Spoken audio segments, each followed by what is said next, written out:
আমি আর আমার ছোট ভাই হঠাৎ একদিন এমন একটা জিনিস পেলাম যা সাধারণ মানুষের কল্পনারও বাইরে। আমাদের সামনে ভেসে উঠল দুটি রহস্যময় সিস্টেম। একটা ছিল 100 গুণ বড় করার সিস্টেম, আর অন্যটা 100 গুণ ছোট করার সিস্টেম। সিস্টেমটা বলল, আমরা দুজন যে যার পছন্দের একটা সিস্টেম বেছে নিতে পারবো। আমি তখন কিছু বলিনি, কিন্তু আমার ছোট ভাই 1 সেকেন্ডও দেরি করল না। হাসি মুখে বলল, আমি বড় করা সিস্টেমটাই নেব। ওর কথা শুনে আমি একটু অবাক হয়েছিলাম, কারণ আগের জীবনে ও তো ছোট করার সিস্টেমটাই নিয়েছিল। ঠিক তখনই আমার বুকের ভেতরটা কেঁপে উঠল। আমি বুঝে গেলাম ও আমার মতোই পুনর্জন্ম নিয়ে ফিরে এসেছে। আমি কিছুই বুঝতে দিলাম না, শান্ত গলায় বললাম, ঠিক আছে, তাহলে আমি ছোট করা সিস্টেমটাই নিলাম। ভাইয়ের মুখে তখন বিজয়ের হাসি। মনে হচ্ছিল সে যেন পৃথিবীর সবচেয়ে বড় ধনটাই জিতে নিয়েছে। আমি শুধু মনে মনে হেসে বললাম, তুমি যদি ভাবো আগের জীবনের মতো এবারও আমি হেরে যাব, তাহলে তুমি অনেক বড় ভুল করছো। কারণ আগের জীবনের সবকিছু আমি এখনো পরিষ্কার মনে করতে পারি। মাত্র 3 দিন পর শুরু হয়েছিল সেই ভয়ঙ্কর টানা বৃষ্টি। এক টানা বৃষ্টি, দিনের পর দিন, মাসের পর মাস। শেষ পর্যন্ত 5 বছর ধরে পুরো পৃথিবী পানির নিচে ডুবে গিয়েছিল। রাস্তাঘাট, শহর, বাজার সবকিছু অচল হয়ে গিয়েছিল। মানুষ ঘরবন্দি হয়ে পড়েছিল। আর তখন সবচেয়ে মূল্যবান জিনিস ছিল এক মুঠো খাবার। আমি আর আমার ছোট ভাই হঠাৎ একদিন এমন একটা জিনিস পেলাম যা সাধারণ মানুষের কল্পনারও বাইরে। আমাদের সামনে ভেসে উঠল দুটি রহস্যময় সিস্টেম।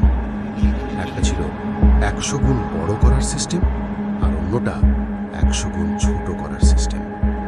সিস্টেমটা বলল, আমরা দুজন যে যার পছন্দের একটা সিস্টেম বেছে নিতে পারবো। আমি তখনও কিছু বলিনি, কিন্তু আমার ছোট ভাই 1 সেকেন্ডও দেরি করল না। হাসি মুখে বলল, আমি বড় করা সিস্টেমটাই নেব। ওর কথা শুনে আমি একটু অবাক হয়েছিলাম, কারণ আগের জীবনে ও তো ছোট করার সিস্টেমটাই নিয়েছিল। ঠিক তখনই আমার বুকের ভেতরটা কেঁপে উঠল। আমি বুঝে গেলাম ও আমার মতোই পুনর্জন্ম নিয়ে ফিরে এসেছে। আমি কিছুই বুঝতে দিলাম না, শান্ত গলায় বললাম, ঠিক আছে, তাহলে আমি ছোট করা সিস্টেমটাই নিলাম। ভাইয়ের মুখে তখন বিজয়ের হাসি। মনে হচ্ছিল সে যেন পৃথিবীর সবচেয়ে বড় ধনটাই জিতে নিয়েছে। আমি শুধু মনে মনে হেসে বললাম, তুমি যদি ভাবো আগের জীবনের মতো এবারও আমি হেরে যাব, তাহলে তুমি অনেক বড় ভুল করছো। কারণ আগের জীবনের সবকিছু আমি এখনো পরিষ্কার মনে করতে পারি। ভাই আমার মুখের দিকে তাকিয়ে একটা অদ্ভুত হাসি দিল। তার চোখ মুখে স্পষ্ট লেখা ছিল সে জিতে গেছে। হয়তো ভাবছিল আমি এখন বড় করার সিস্টেমটা না পেয়ে খুব আফসোস করছি। ও ইচ্ছে করেই আমাকে বলল, কিরে ভাই, বড় করার সিস্টেমটা আমি নিয়ে নিলাম, তোর কি একটু হলেও খারাপ লাগছে? ভাবতো আমি এখন যে কোনো জিনিস 100 গুণ বড় করতে পারবো, খাবার, পানি, সবকিছু। আর তোর ওই ছোট করার সিস্টেম দিয়ে করবিটা কি? আমি শুধু হালকা করে হেসে বললাম, সিস্টেম তো সিস্টেমই, কোনটা ভালো সেটা সময় বলে দেবে। আমার কথা শুনে ও যেন পুরোপুরি নিশ্চিন্ত হয়ে গেল। মনে হয় ও বুঝে নিল আমার কিছুই মনে নেই, আমি পুনর্জন্মের কথা ভুলেই গেছি। কিন্তু ও জানতো না আমি সব মনে রেখেছি। আমি খুব ভালো করেই জানি এবারও কি করতে যাচ্ছে। আগের জীবনে ওর সবচেয়ে বড় আক্ষেপ ছিল আমি লুশেং আর তার পরিবারকে সাহায্য করিনি। তাই এবার বড় করার সিস্টেম হাতে পেয়ে ও সবার আগে লুশেংকে বাঁচানোর পরিকল্পনা করবে। আর ওর এই সিদ্ধান্তই একদিন ওর জীবনের সবচেয়ে বড় ভুল হয়ে দাঁড়াবে। কারণ এই পৃথিবীতে যখন মানুষ এক টুকরো রুটির জন্য মানুষ খুন করতে পারে, তখন যদি সবাই জানতে পারে কারো কাছে এমন একটা সিস্টেম আছে যা মুহূর্তের মধ্যে খাবার 100 গুণ বাড়িয়ে দিতে পারে, তাহলে তাকে কেউ বাঁচতে দেবে না। এইসব ভেবেই আমি চুপচাপ নিজের ঘরে ফিরে এলাম। ভাই অবশ্য এক মুহূর্ত দেরি করলো না। উত্তেজনায় দৌড়ে বেরিয়ে গেল পাশের ফ্ল্যাটে। সেখানে থাকতো ওর ছোটবেলার বন্ধু লুশেং। দরজায় নক করতে লুশেং দরজা খুলে অবাক হয়ে বলল, আরে হাও হাও, হঠাৎ এই সময়? ভাই চারপাশে একবার তাকিয়ে ফিসফিস করে বলল, লু ভাই, ভেতরে চলো, তোমাকে একটা বড় গোপন কথা বলবো। কথা শেষ করেই ও লুশেং এর কাঁধে হাত রেখে ঘরের ভেতরে ঢুকে গেল। আমি আর ওদের দিকে তাকালাম না, বরং তাড়াতাড়ি নিজের মোবাইলটা বের করলাম। তারিখ দেখে আমার বুক ধক করে উঠল। আজ 14 তারিখ, মানে আর মাত্র 3 দিন বাকি। 3 দিনের মধ্যেই শুরু হবে সেই ভয়ঙ্কর বৃষ্টি। 1 সেকেন্ডও নষ্ট করার সুযোগ নেই। আমি সঙ্গে সঙ্গে গাড়ি নিয়ে বেরিয়ে পড়লাম। প্রথমে গেলাম সবচেয়ে বড় সুপার মার্কেটে। যা যা সামনে পেলাম সব কিনতে শুরু করলাম। ইনস্ট্যান্ট নুডলস, বিস্কিট, পাউরুটি, চাল, আটা, বোতলজাত পানি, টিনজাত খাবার, শুকনো খাবার, এমনকি টিস্যু, টুথব্রাশ, সাবান, শ্যাম্পু, কম্বল, বালিশ, একটাও বাদ দিলাম না। এরপর কিনলাম বিভিন্ন ধরনের সবজির বীজ। আমি জানতাম শুধু মজুত করে রাখলেই হবে না, দীর্ঘদিন বেঁচে থাকতে হলে নিজের খাবার নিজেকেই উৎপাদন করতে হবে। শুধু তাই নয়, টাটকা মাংস খাওয়ার জন্য কয়েকটা ছোট মুরগির ছানাও কিনে ফেললাম। তারপর গেলাম ফার্নিচারের দোকানে।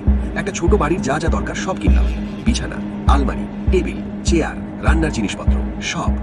দিনের শেষে আমার ব্যাংক অ্যাকাউন্ট প্রায় খালি হয়ে গেল, কিন্তু আমার একটুও আফসোস হচ্ছিল না, কারণ আমি জানতাম টাকা আবার উপার্জন করা যায়, কিন্তু পৃথিবী ধ্বংস হয়ে গেলে টাকা দিয়ে এক বোতল পানিও কেনা যায় না।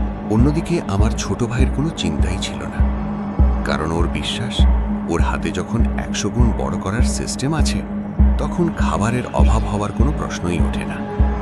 বরং ওর চোখে মুখে একটা অদ্ভুত উত্তেজনা ছিল। আমি খুব ভালো করেই জানতাম ও কিসের অপেক্ষা করছে।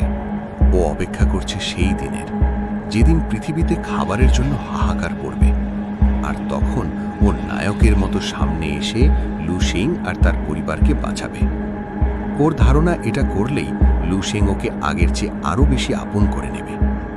আগে আমি ভাবতাম ওরা শুধু ছোটবেলার ভালো বন্ধু, কিন্তু আগের জীবনে সবকিছু দেখার পর বুঝেছিলাম ভাইয়ের মনে লু শেংয়ের জন্য শুধু বন্ধুত্ব ছিল না, তার চেয়েও অনেক গভীর একটা অনুভূতি ছিল। সেদিন রাতে ভাই বাসায় ফিরল মুখ ভরা হাসি নিয়ে। দেখেই বোঝা যাচ্ছিল লু শেংয়ের সঙ্গে ওর অনেক কথা হয়েছে। ঘরে ঢোকেই উত্তেজিত গলায় আমাকে বলল, ভাই একটা কথা বলতো, যদি আমি লু শেং আর ওর পরিবারকে বাঁচাতে পারি, তাহলে কি ও আমাকে আরও বেশি গুরুত্ব দেবে? আমি একবারও ওর দিকে তাকালাম না, শান্ত গলায় শুধু বললাম, না। আমার উত্তর শুনে ওর মুখটা সঙ্গে সঙ্গে অন্ধকার হয়ে গেল। তারপর একটু বিরক্ত গলায় বলল, অসম্ভব, লু ভাই অবশ্যই আমার এই উপকারের মূল্য বুঝবে। কিছুক্ষণ চুপ থেকে আবার বলল, তুমি কি আসলে আমাদের এত কাছাকাছি দেখেই বিরক্ত হচ্ছ? তুমি তো আমাদের চেয়ে 2 বছরের বড়, এত ছোট মনের মতো আচরণ করো কেন? আমি কোনো উত্তর দিলাম না, চুপচাপ মোবাইলে আরও কিছু প্রয়োজনীয় জিনিস অর্ডার করতে লাগলাম। আগের জীবনে আমি ওর জন্য নিজের জীবন পর্যন্ত বাজি রেখেছিলাম, বিনিময়ে কি পেয়েছিলাম? মৃত্যু। তাই এবার ও কি ভাবলো, কি বলল, এসব নিয়ে আমার আর কোনো মাথা ব্যথা নেই। কিছুক্ষণ পর ভাই আবার আমার পাশে এসে বসল, মুখে আগের মতোই হাসি। ভাই, তোমার কাছে কি কিছু টাকা আছে? ধরো 20-30 হাজার টাকার মতো। আমি অবাক হয়ে তাকালাম, এত টাকা দিয়ে কি করবে? ও হেসে বলল, কিছু খাবার কিনব। আমি ঠান্ডা গলায় বললাম, কয়েক ঘন্টা আগেই তো খেয়েছ। ভাই সঙ্গে সঙ্গে একটা অজুহাত বানিয়ে ফেলল, আমার খুব তাড়াতাড়ি খিদে পায়, তাছাড়া একটু মজুত করে রাখলে ক্ষতি কি? আমি জানতাম ও আসলে নিজের জন্য খাবার কিনছে না, সবকিছুই লু শেংয়ের জন্য। আমি সোজা বলে দিলাম, আমার কাছে কোনো টাকা নেই, আজ নতুন একটা ফ্রিজ কিনেছি, যা ছিল সব খরচ হয়ে গেছে। আমার কথা শুনে ভাই একটু থমকে গেল, তারপর জোর করে হাসি এনে বলল, আচ্ছা সমস্যা নেই। কিন্তু হঠাৎ যেন কিছু মনে পড়তেই আবার বলল, ও হ্যাঁ ভাই, তোমার রুমে যে কিছু শুকনো খাবার ছিল, ওগুলো আমি পাশের এলাকার কয়েকজন অসহায় বৃদ্ধকে দিয়ে দিয়েছি, ওরা খুব কষ্টে ছিল, তুমি রাগ করোনি তো? ওর মুখে তখন এমন একটা হাসি যেন আমার কাছ থেকে প্রশংসা পাওয়ার অপেক্ষায় আছে, কিন্তু আমার বুকের ভেতরটা মুহূর্তেই ঠান্ডা হয়ে গেল। আমি খুব ভালো করেই বুঝে গেলাম ও ইচ্ছে করেই আমার শেষ খাবারগুলোও সরিয়ে দিয়েছে। যদি আমার কাছে এই সিস্টেম না থাকতো, যদি আমি আগের জীবনের মতো কিছুই না জানতাম, তাহলে এই এক কাজই আমাকে নিশ্চিত মৃত্যুর দিকে ঠেলে দিত। সেই মুহূর্তে আমার মনে শুধু একটাই কথা ঘুরছিল, আমি যার জন্য নিজের সবকিছু ত্যাগ করেছিলাম, সেই আজ আমার মৃত্যুর পরিকল্পনা করছে। ভাইয়ের মুখের দিকে তাকিয়ে আমার হঠাৎ ছোটবেলার কথা মনে পড়ে গেল। আমাদের বাবা মা দুজনেই খুব ছোটবেলায় মারা গিয়েছিলেন। সেদিন থেকেই আমি শুধু একজন বড় ভাই ছিলাম না, আমি ওর বাবা মা দুটোর দায়িত্বই নিজের কাঁধে তুলে নিয়েছিলাম। ভাই যেন ভালোভাবে পড়াশোনা করতে পারে, তাই নিজের পড়াশোনা পর্যন্ত ছেড়ে দিয়েছিলাম। দিনে রাতে পরিশ্রম করেছি শুধু ওর মুখে হাসি দেখব বলে। ওর পড়াশোনার খরচ, জামা কাপড়, হাত খরচ, কোনো কিছুরই কখনো অভাব হতে দিইনি। ওর ফলাফল ভালো হোক বা খারাপ, আমি কখনো একটা কথাও শোনাইনি, বরং সবসময় বলেছি, কোনো সমস্যা নেই, তুই শুধু ভালো মানুষ হ। কিন্তু শেষ পর্যন্ত যে ছেলেটাকে নিজের সন্তানের মতো বড় করলাম, সেই আমাকে বিশ্বাসঘাতকতার সবচেয়ে বড় উপহার দিল। ভাই অবশ্য এসবের কিছুই মনে রাখেনি, সে আগের মতোই হাসতে হাসতে আমার কাঁধে হাত রেখে বলল, আমি জানতাম তুমি আমার উপর রাগ করতে পারবে না। আচ্ছা ভাই, আমি ঘুমাতে যাচ্ছি, তুমিও তাড়াতাড়ি ঘুমিয়ে পড়ো। ও নিজের ঘরে চলে যেতেই আমি দরজা বন্ধ করে দিলাম। এবার আমার সবচেয়ে গুরুত্বপূর্ণ কাজটা শুরু করার সময়। আমি অনেক আগেই নিজের এই ফ্ল্যাটে একটা গোপন কক্ষ বানিয়েছিলাম। বাড়ি তৈরির সময় কাউকেই এটার কথা বলিনি, এমনকি আমার ভাইও জানতো না আমার শোবার ঘরের দেওয়ালের ওপাশে একটা ছোট্ট লুকানো ঘর আছে। ঘরটা খুব বড় নয়, সাধারণ মানুষের জন্য হয়তোবা বাথরুমের সমান, কিন্তু আমি যদি নিজেকে 100 গুণ ছোট করে ফেলি, তাহলে সেই ছোট্ট ঘরটাই আমার কাছে বিশাল একটা নিরাপদ পৃথিবী হয়ে যাবে। সবচেয়ে বড় সুবিধা হলো এই গোপন কক্ষের দরজা শুধু আমার মোবাইল দিয়েই খোলা যায়। অন্য কেউ চাইলেও কখনো এটা খুলতে পারবে না।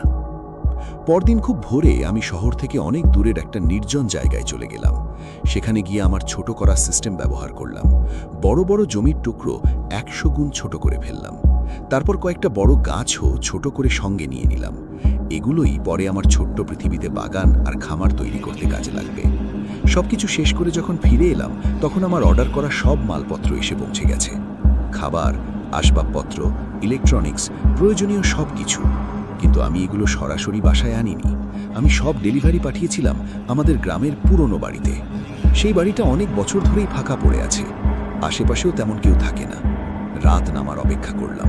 চারপাশ পুরোপুরি নির্জন হয়ে গেলে একে একে সব জিনিস ছোট করতে শুরু করলাম। ফ্রিজ, ওয়াশিং মেশিন, বিছানা, টেবিল, চেয়ার, খাবারের বাক্স, এমনকি পুরো বাড়ির আসবাবপত্র পর্যন্ত।